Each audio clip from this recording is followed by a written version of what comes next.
Shalom, kekasih-kekasih Kristus,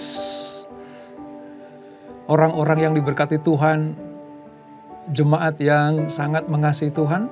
Selamat berjumpa kembali di program Bible Study pada malam hari ini, di mana kita akan melanjutkan pelajaran kita tentang manusia, ciptaan Allah yang ditaruh Tuhan, ditempatkan Tuhan di Taman Eden. Nah, sementara kita persiapkan hati kita untuk mendapatkan kebenaran firman ini, mari kita minta Tuhan menjamah kita. Buka hati saudara, buka jiwa saudara, aktifkan rohmu, supaya Tuhan ketika Dia berfirman, hidup kita ini menjadi ladang yang subur bagi benih firman itu. Oleh sebab itu, hampiri Tuhan, masuk dalam hadirat-Nya. Jangan tahan-tahan. Nikmati kehadirannya buat kita semuanya malam hari ini. Kirala rabaya rala rabaya rala ya rala rabaya rala rabaya rala. Ini kami anak-anak-Mu Tuhan. Ini kami umat kesayangan-Mu. Ini kami umat pilihan-Mu. Rala rabaya shandara takaya, irala rabaya rala rabaya rala rala rala rala.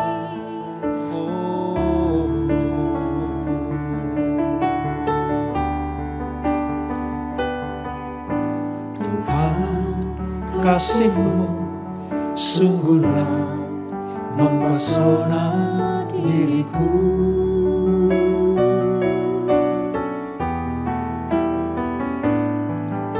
Tuhan, kuasa-Mu sungguhlah menggetarkan hatiku.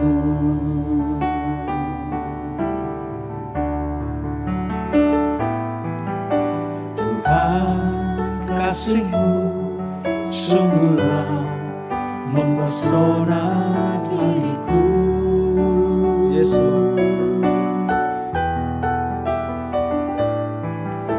Tuhan, kuasa-Mu sungguhlah menggetarkan hatiku. Kasih-Mu ya Tuhan, yang Kau limpahkan bagiku, lebih dari yang ku perlu. Kau sediakan bagiku. Ku sembah Kau Tuhan sepanjang umur hidupku,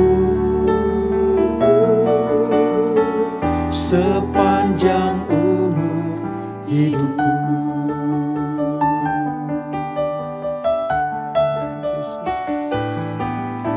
Tuhan, kasih-Mu sungguhlah mempesona diriku.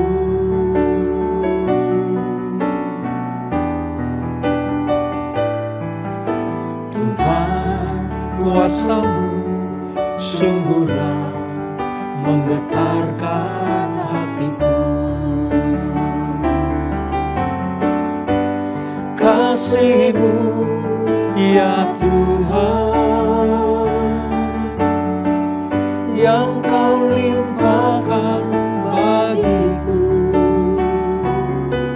lebih dari yang ku perlu.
kasih-Mu Tuhan, kasih-Mu Tuhan, Kau limpahkan seumur hidup kami. Kasih-Mu Tuhan Yesus, Kau sediakan bagi kami sepanjang hidup kami Tuhan. Layaklah kami bersyukur, layaklah kami bersyukur padamu. Sebab segalanya dari-Mu Tuhan, segalanya bagi-Mu, dan segalanya untuk-Mu. Mulialah nama-Mu, agunglah karya-Mu, ajaiblah perbuatan-Mu.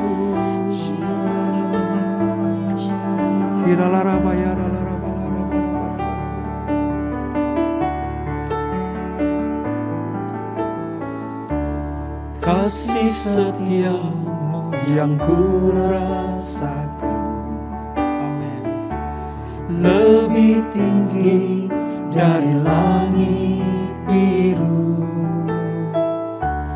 Kebaikan-Mu yang telah Kau nyatakan lebih dalam dari lautan. Ya Tuhan, berkat-Mu yang telah ku terima sempat membuatku terpesona. Apa yang tak pernah ku pikirkan, itu yang Kau sediakan bagiku. Siapakah aku ini Tuhan, jadi biji mata-Mu. Dengan apakah ku balas Tuhan, selain puji dan sembahkan. Kasih setia-Mu Tuhan, kasih setia-Mu yang ku rasakan, oh Jesus, lebih tinggi dari langit biru. Kebaikan-Mu yang telah Kau nyatakan lebih dalam dari lautan.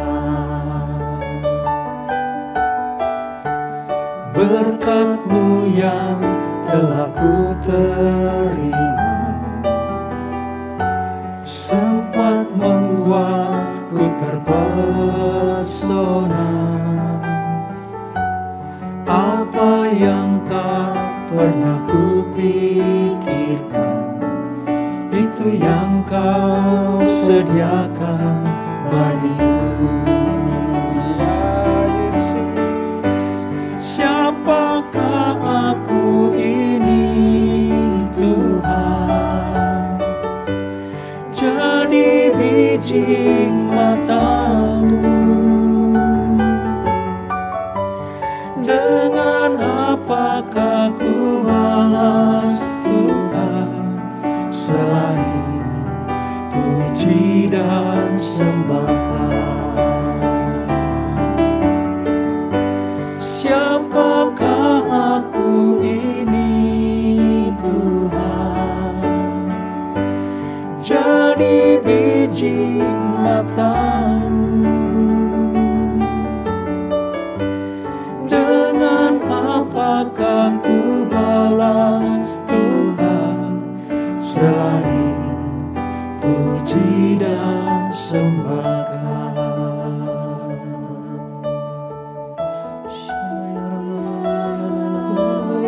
Oh, kami ini biji matanya Tuhan. Kami ini umat yang sangat dicintai dan dikasihi Tuhan. Engkau begitu mengasihi kami Tuhan, sehingga Engkau menempatkan kami sebagai biji mata-Mu. Kami layak bersyukur kepada Engkau. Kami layak mengucap syukur kepada-Mu Tuhan. Sebab Engkau mengangkat kami dari ciptaan yang terindah, ciptaan yang termulia, ciptaan yang agung di mata Tuhan. Selayaknya kami mengucap syukur kepada-Mu. Selayaknya kami memuji Engkau. Selayaknya kami mengeluh-elukan Engkau. Kami akui Tuhan, siapa kami ini di mata-Mu. Siapa kami ini dari debu dan tanah yang tidak ada artinya apa-apa kalau tidak Tuhan yang membentuknya. Terima kasih Bapa. Terima kasih Tuhan Yesus atas kasih dan cinta-Mu. Terima kasih Roh Kudus atas lawatan, penyertaan, pengurapan-Mu bagi kami. Malam hari ini kami sangat menikmati hadirat-Mu. Malam hari ini kami sangat menikmati jamahan-Mu. Terus Tuhan, jangan berhenti memenuhi kami. Jangan berhenti mengurapi kami. Biarlah tidak ada tempat yang tersisa. Tidak ada tempat yang tersisa sehingga Engkau memenuhi kami. Terima kasih Bapa. Terima kasih Tuhan Yesus. Sebentar kami akan merenungkan kebenaran firman-Mu. Ajar kami mengerti apa yang harus kami lakukan seturut dengan kehendak-Mu. Sebab firman-Mu adalah kehidupan kami. Firman-Mu adalah jalan keluar kami. Firman-Mu adalah kebenaran itu sendiri. Urapi kami Tuhan, urapi hamba-Mu. Menyampaikan firman ini seturut dengan hasrat-Mu. Di dalam nama Yesus, mari yang siap diberkati dengan firman Tuhan. Sama-sama kita katakan, amin. Baik saudara, kita akan melanjutkan pelajaran kita pada malam hari ini. Masih di kitab Kejadian. Kita baru masuk ke kitab Kejadian pasal yang masih yang kedua ya saudara, maaf. Pasal yang kedua. Pada perikop di mana manusia di Taman Eden. Dan nanti di dalamnya ada pohon kehidupan dan pohon pengetahuan. Nah seperti yang beberapa hari kita pelajari, 2 hari ini kita pelajari. Ketika Allah menciptakan alam semesta, Tuhan menciptakan manusia, maka manusia itu ditempatkan Tuhan di suatu tempat yang khusus. Ditempatkan di suatu tempat yang khusus. Yang Allah sendiri meng-create-nya. Allah sendiri menciptakannya. Jadi tempat atau Taman Eden itu adalah tempat di mana Allah yang menyediakan untuk manusia tinggal. Nah kita awali dengan pembacaan kita saudara di dalam Kejadian pasal yang kedua ayat 8 dan ayat 9. Kejadian 2 ayat 8 dan ayat 9. Pada perikop manusia dan Taman Eden. Buka Alkitab saudara. Jika saudara terwahyukan, saudara boleh berikan catatan-catatan di tengah-tengahnya. Demikian firman Tuhan Kejadian 2 ayat 8 dan 9. Selanjutnya Tuhan Allah membuat Taman Eden. Jadi sekali lagi ya, Tuhanlah yang membuat Taman Eden. Di sebelah timur. Disitulah ditempatkannya manusia yang dibentuknya itu. Jadi Allah yang menyediakan taman itu untuk ditinggali manusia, yaitu siapa? Adam. Dan nanti dengan Hawa. Ya. Ayat 9. Lalu Tuhan Allah menumbuhkan berbagai-bagai pohon dan dari bumi yang menarik dan yang baik untuk dimakan buahnya. Dan pohon kehidupan di tengah-tengah taman itu, serta pohon pengetahuan tentang yang baik dan yang jahat. Dari sini kita bisa melihat bahwa taman yang diciptakan Allah itu dimaksudkan supaya manusia tinggal di situ. Jadi Adam sudah punya tempat. Ini pelajaran pertama buat kita ya saudara. Bahwa sebelum Tuhan menciptakan manusia, Allah sudah menyediakan apa yang menjadi keperluan dan kebutuhan manusia. Betapa hebatnya Allah kita. Betapa dahsyatnya Tuhan kita. Allah tidak meng-create manusia dulu, tapi Allah menyediakan sarana dan prasarana. Supaya ketika manusia dibentuk dan diciptakan, semuanya sudah ada. Maka kebangetan kalau kita tidak memuji Tuhan dan mengucap syukur sama Tuhan. Dia menciptakan kita setelah semuanya tersedia. Lalu Allah menciptakan taman itu, menyediakan taman itu. Dalam imajinasi dan iman saya percaya itu tempat yang indah. Itu taman yang luar biasa asri. Itu tempat yang sangat indah. Nah, saya bisa membayangkan di situ sejuk. Suara-suara binatang itu merdu luar biasa. Karena setiap yang diciptakan Allah pasti baik dan indah. Nah, itulah namanya Taman Eden. Disebutkan diciptakan atau dibuat di sebelah timur. Nah, di Taman Eden itu saudara, bersama dengan bumi dan isinya, ditumbuhkanlah pohon dan tumbuh-tumbuhan yang berguna. Ingat, tumbuh-tumbuhan yang berguna bagi manusia. Khusus untuk di taman itu, ada 2 jenis pohon. Pohon yang pertama adalah pohon kehidupan. Lalu pohon yang kedua adalah pohon pengetahuan. Nah, mari kita lihat nanti, kita akan pelajari apa itu pohon kehidupan dan apa itu pohon pengetahuan.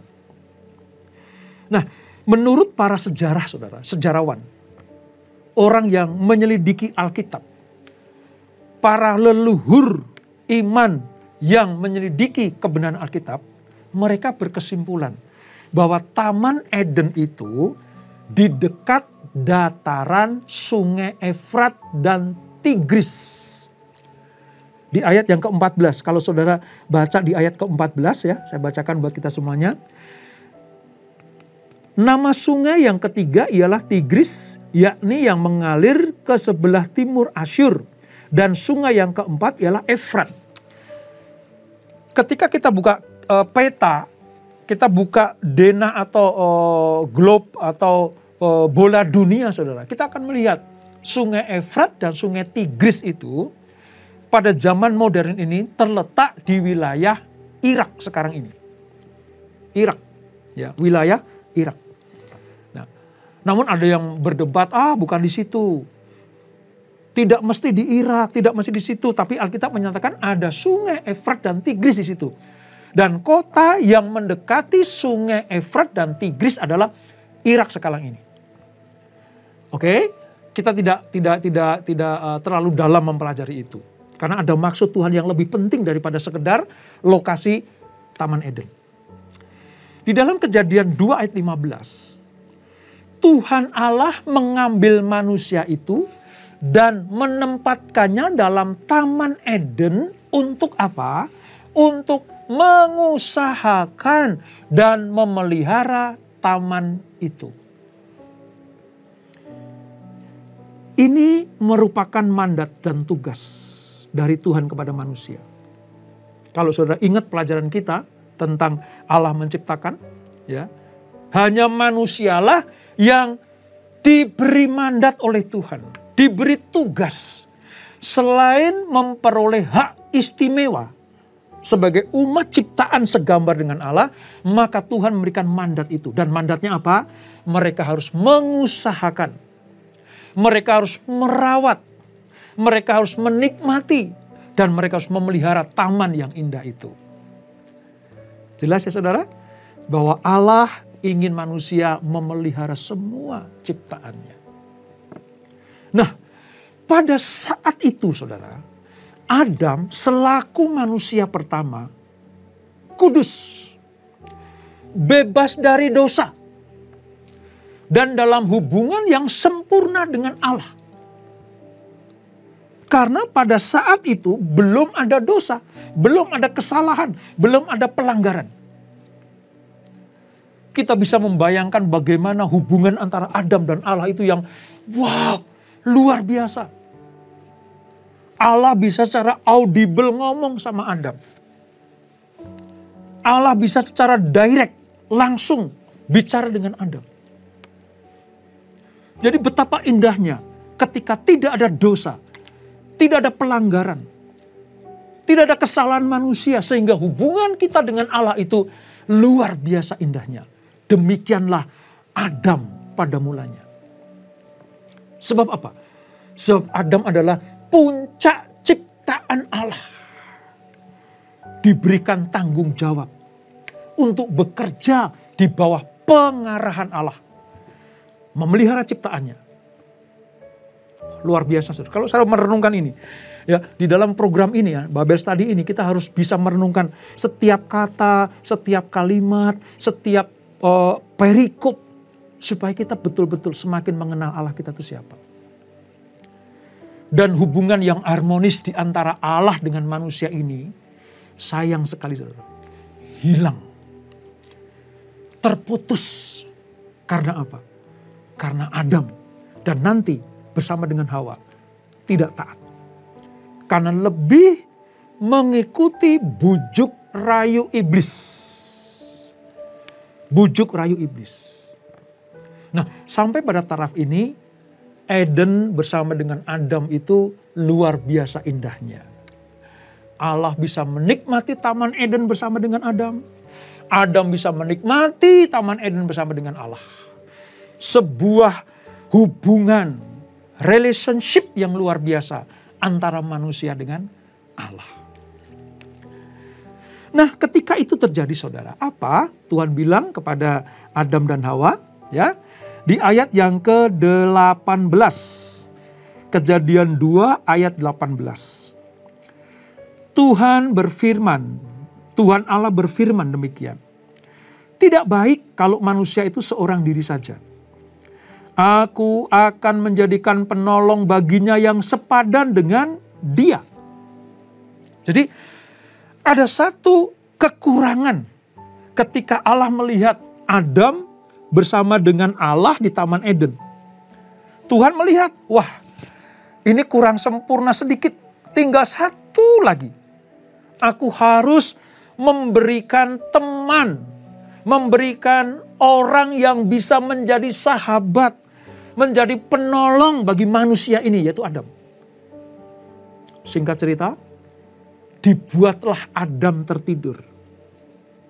Ketika Adam tertidur, diambil satu tulang rusuknya. Diciptakanlah manusia yang kedua. Diciptakanlah Hawa dari tulang rusuk Adam. Dengan demikian kita mengerti sekarang, hanya ada 2 manusia yang diciptakan saudara. Yang lain itu dilahirkan. Makanya ada istilah manusia pasti punya ibu kandung. Tetapi ada 2 manusia yang tidak punya ibu kandung. Yaitu Adam dan Hawa. Karena apa? Mereka berdua diciptakan. Adam dari debu tanah, diciptakanlah dia menjadi manusia. Hawa diciptakannya Tuhan dari tulang rusuk Adam. Jadi Hawa ini bagian hidup dari Adam. Mereka dijadikan satu.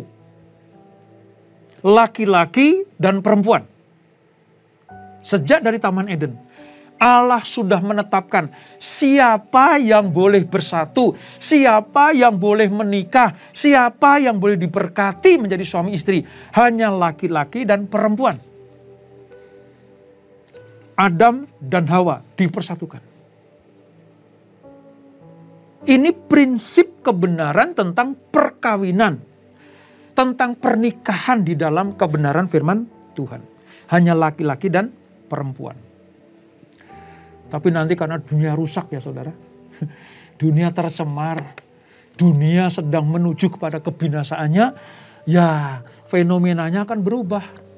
Sampai sekarang ini kita bisa melihat, banyak sekali melihat bagaimana laki-laki dan laki-laki mereka menyebut sebagai suami istri yang menikah. Perempuan dengan perempuan mereka menyatakan ikrar janji pernikahan. Sesungguhnya ini melawan kodrat ilahi tentang penciptaan manusia. Adam dan Hawa menikmati berkat. Adam dan Hawa menikmati keindahan Eden. Sampai suatu titik saudara. Sampai suatu titik. Iblis itu tidak suka. Iblis tidak suka. Sehingga apa? Apa yang diciptakan Allah indah pengen dirusak oleh iblis. Apa yang diciptakan agung dan mulia oleh Tuhan akan dihancurkan oleh iblis. Namun sebelum kita belajar tentang kehancuran manusia saudara, kita akan melihat dulu iblis pakai apa. Ya. Dan apa yang ada di Taman Eden itu dipakai iblis sebagai sarana untuk menjerat manusia. Kita akan belajar dulu tentang dua jenis pohon ini yang ada di Taman Eden. Yaitu pohon kehidupan dan pohon pengetahuan. Kita akan baca di dalam ayat yang ke-16 dari pasal yang kedua. Kejadian 2 ayat 16. Lalu Tuhan Allah memberi perintah ini kepada manusia. Semua pohon dalam taman ini boleh kau makan buahnya dengan bebas. Coba garis bawahi di Alkitab saudara. Semua pohon dalam taman ini boleh kau makan buahnya dengan bebas. Artinya pohon dan buahnya itu ada di dalam kendali manusia. Diserahkan penuh kepada manusia. Dirawat, dijaga. Hasil dari pohon itu yaitu buah-buahnya silahkan dinikmati. Kurang baik apa Tuhan itu? Dan firman-Nya jelas. Silahkan semuanya. Gitu. Semuanya. Ayat 17. Ada satu hal yang Tuhan ingatkan kepada manusia sejak awalnya. Apa itu? Ayat 17. Tetapi pohon pengetahuan tentang yang baik dan yang jahat itu janganlah kau makan buahnya. Sebab pada hari engkau memakannya, pastilah engkau mati. Saya mau beritahu buat kita semuanya saudara. Semua yang dibutuhkan manusia sudah disediakan oleh Allah. Semua keperluan sudah disediakan. Dan kualitasnya kalau dari Allah itu pasti yang terbaik. Semua. Cuman Allah taruh satu pohon yang ini jangan. Ini pohon pengetahuan. Jangan kamu makan.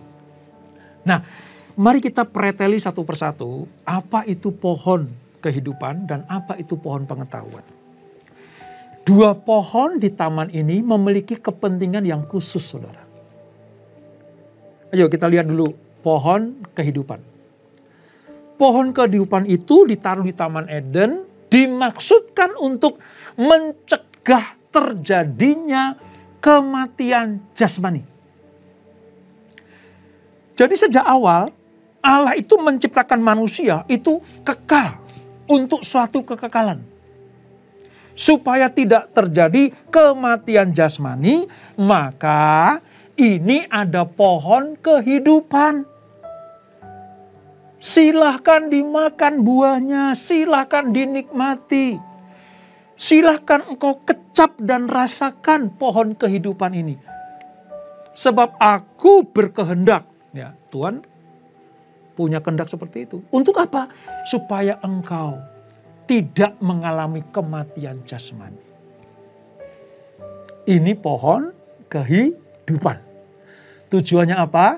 Mencegah terjadinya kematian jasmani. Jadi kalau Adam dan Hawa makan terus buah itu, dia tidak akan mati.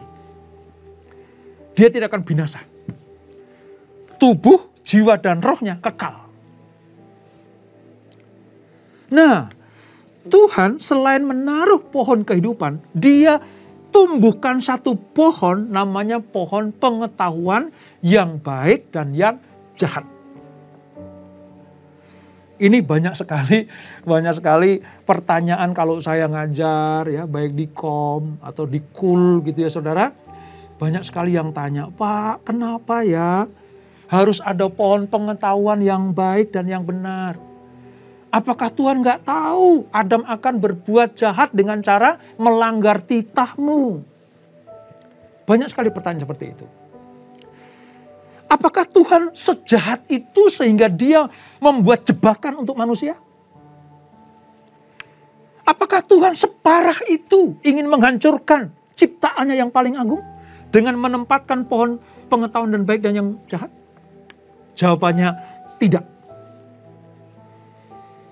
Allah merancangkan pohon, menciptakan pohon pengetahuan yang baik dan yang jahat dimaksudkan untuk menguji iman dan ketaatan manusia. Dalam hal ini Adam dan Hawa. Tujuan adanya pohon pengetahuan adalah supaya manusia diuji oleh Tuhan iman dan ketaatannya. Dari sini kita bisa melihat bahkan sejak di Taman Eden sudah ada ujian iman dan ketaatan. Bukan hanya di dunia yang sekarang ini saja. Sejak di Taman Eden Allah sudah menempatkan pohon ujian itu. Allah sudah menempatkan pohon ujian itu. Apakah dengan menempatkan pohon itu Allah melihat manusia taat kepadanya atau dia memberontak? Nah, disinilah saudara. Allah memberikan mandat kepada manusia, memilih. Pertanyaan selanjutnya banyak yang berkata, Pak, kalau begitu kenapa Allah tidak memaksa manusia untuk melarang saja, menarik manusia dari jeratan iblis, jeratan si ular itu? Nah, ini yang ingin saya katakan. Tuhan menciptakan manusia sebagai makhluk moral dengan kemampuan untuk memilih secara bebas. Dalam bahasa kerennya disebut free will. Manusia diberikan free will oleh Tuhan. Supaya dengan kehendak bebas itu dia taat. Dia setia. Dia melakukan seperti apa yang Tuhan mau manusia lakukan. Oleh sebab itu, dalam pelajaran malam hari ini, pergunakanlah kehendak bebas itu, free will dari Allah itu, untuk memilih taat kepada Tuhan. Untuk tidak melanggar peraturan-peraturan Tuhan. Untuk tidak menciderai firman Tuhan. Free will diberikan kepada manusia karena Allah tidak menciptakan robot. Robot tidak punya free will, saudara. Robot itu ya disetel apa maunya, yang membuat ya akan jalan. Setelnya ke kanan akan ke kanan terus. Setelnya berjalan maju akan maju terus. Di setel mundur akan mundur terus. Nah, kalau Allah menyetel manusia seperti manusia menyetel robot, apa gunanya roh dan jiwa manusia? Sebab dengan adanya pohon pengetahuan itu adalah Tuhan pengen menguji manusia. Apakah engkau taat kepadaku? Apakah engkau dengar-dengaran kepada firmanku? Oleh sebab itu, mari malam hari ini belajar untuk menggunakan free will atau kehendak bebas itu. Supaya kita disebut sebagai anak-anak Tuhan yang taat dan setia. Sebelum saya tutup, Saya kasih satu pengertian begini, saudara. Apa bedanya malaikat dengan manusia? Ada perbedaan, saudara. Sebab iblis itu jatuh karena dia dulu pernah jadi malaikat Tuhan. Dia pernah jadi kesukaan Tuhan. Dia jatuh.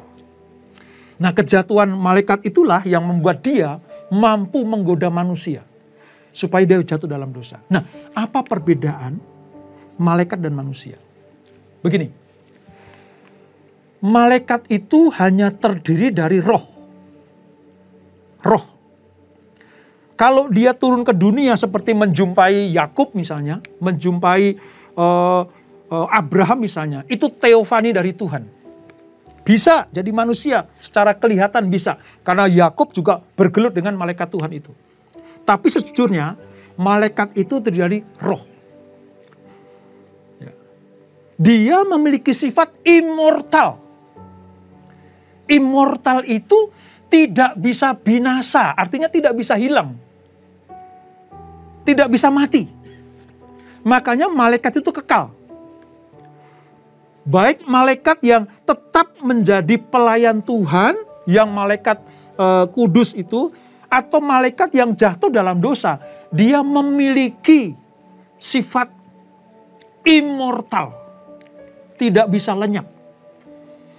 Sementara manusia, ya, itu menjadi makhluk yang mortal, bisa lenyap, bisa lenyap. Oleh sebab itu, ketika manusia berbuat dosa, dia harus diusir dari taman kehidupan. Supaya dia tidak dalam keadaan dosa yang kekal. Makanya nanti akan ada jalan keselamatan. Coba bayangkan, kalau manusia makan buah pengetahuan yang baik dan tidak diusir dari Taman Eden, dia akan hidup dalam dosa dan kekal di Taman Eden. Makanya dia akan diusir dengan apa? Dengan cara dipisahkan manusia dari Taman Eden. Karena Eden harus dikosongkan. Manusia sudah berbuat dosa. Oleh sebab itu, mari malam hari ini kita belajar. Supaya kita betul-betul menyadari bahwa taman kehidupan yang Tuhan berikan buat kita semuanya, selain ada berkat yang bisa kita terima, selain ada berkat yang kita bisa nikmati, yaitu pohon kehidupan. Ingat, Tuhan meletakkan pohon pengetahuan yang baik dan yang jahat. Dan dilarang untuk memakannya. Itu bentuk ujian. Itu bentuk saintifikasi Tuhan buat kita semuanya. Apakah engkau taat dan setia? Bahkan di Taman Eden sudah ada pohon ujian itu. Apalagi di dunia ini. Tuhan mengizinkan kita memasuki ujian-ujian iman. Tujuannya apa? Supaya dengan ketaatanmu kepada Tuhan, maka engkau akan mendapatkan kehidupan yang kekal. Renungkan baik-baik firman Tuhan hari ini, saudara. Jadilah penurut-penurut Tuhan.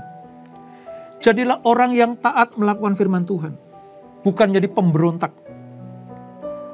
Tujuan Allah menciptakan pohon pengetahuan bukan untuk menjebak manusia. Tapi sebagai tanda ujian yang harus diperhatikan oleh manusia. Kalau ada ujian-ujian iman dalam hidupmu. Yang menyulitkan engkau. Yang membuat engkau sengsara dan menderita. Datanglah kepada Allah. Datanglah kepada Tuhan.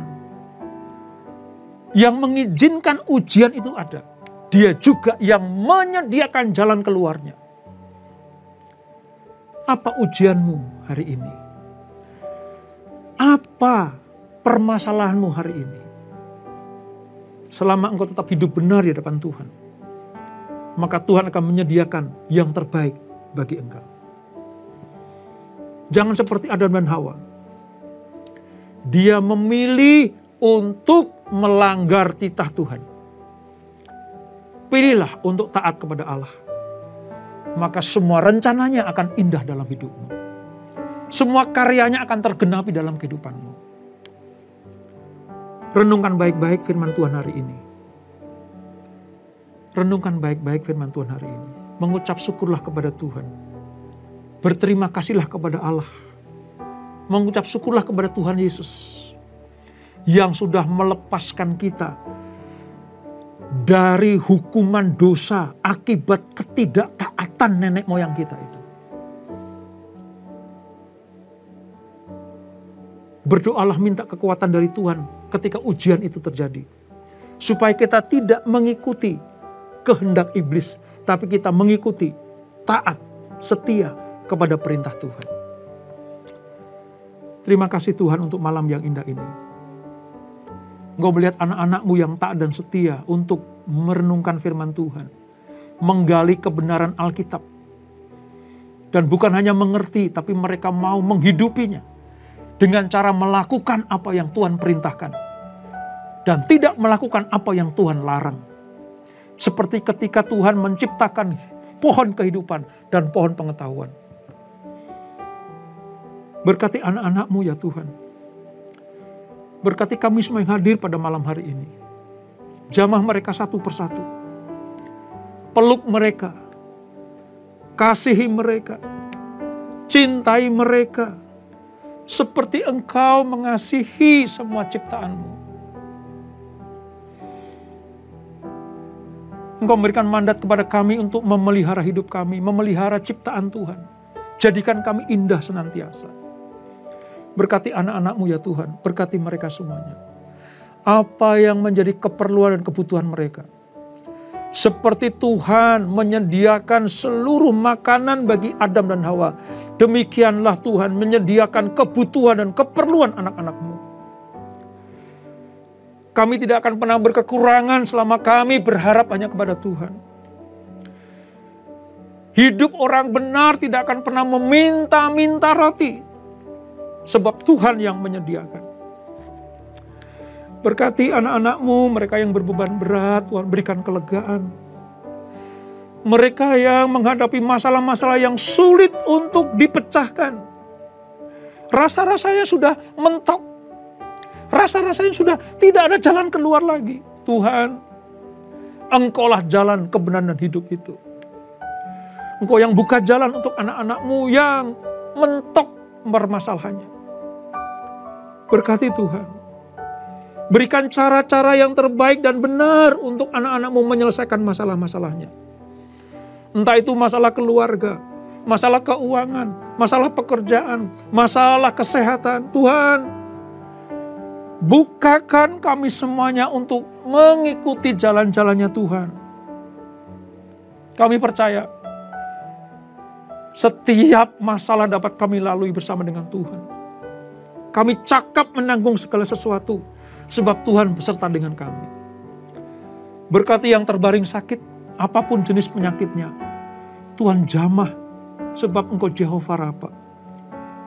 Mereka yang terbaring sakit, Tuhan pulihkan kesehatan mereka, pulihkan raga mereka. Supaya dengan tubuh yang sehat dan raga yang kuat, mereka boleh memuji dan memuliakan Engkau. Terima kasih Bapa. Engkau Allah yang luar biasa. Engkau melawat setiap umat-Mu. Engkau menjamah setiap umat-Mu. Terima kasih Tuhan. Terima kasih untuk malam yang indah ini. Kami sudah memuji dan menyembah Engkau. Kami sudah berdoa kepadamu. Kami sudah mendengarkan kebenaran firman-Mu dan merenungkannya. Tugas kami adalah melakukannya. Dan sebelum kami berpisah, kami siapkan hati kami untuk menerima berkat yang daripada-Mu. Kekasih-kekasih Kristus arahkan hatimu kepada Tuhan. Sekiranya engkau mendengarkan firman Tuhan sampaikan pada malam hari ini. Untuk mempergunakan kehendak bebasmu. Free will-mu untuk memuji dan menyenangkan hati Tuhan. Dan itu kau lakukan dengan segenap hati. Maka segala berkat ini akan turun ke atasmu. Diberkatilah kehidupanmu. Diberkatilah rumah tangga dan keluargamu. Diberkatilah usaha bisnis dan pekerjaanmu. Diberkatilah pelayananmu. Umur panjang di tangan kananmu. Berkat dan kehormatan di tangan kirimu. Apa saja yang kau lakukan, dibuat Tuhan berhasil dan beruntung. Di dalam nama Bapa, Putra dan Roh Kudus, yaitu Tuhan Yesus Kristus yang diberkati. Sama-sama kita katakan, amin. Shalom, Tuhan memberkati.